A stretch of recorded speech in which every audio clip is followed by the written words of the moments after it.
हमारा पदाया करो, घरे आजा हमारा पदाया करो। ए सैया साया के समान पमाया करो, ए पिया साया के समान पमाया करो।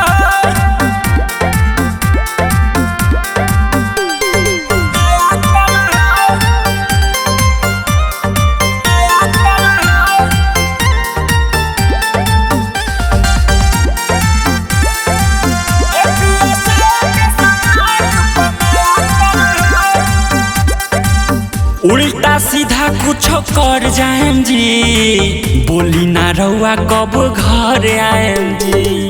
केतनो मनाई हमर मानत नइखे मन हो, रह जात बानी ए पिया छछन हो, पिया छछन हो। हई धन सजन सब खाया करहो, धन सजन सब खाया करहो। ए सैया साया के समान पमाया करहो, ए पिया साया के समान पमाया करहो।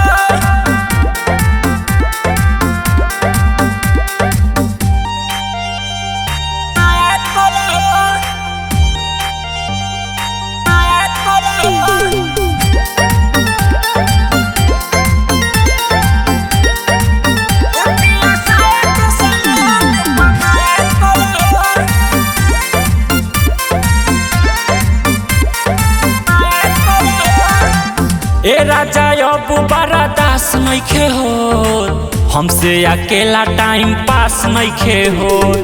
एकदम बुधुत बारे बालम, कहिया बुझाई तारा किसान आलम, किसान आलम। मिले जब मौका नहीं जाया करहो, मिले जब मौका नहीं जाया करहो।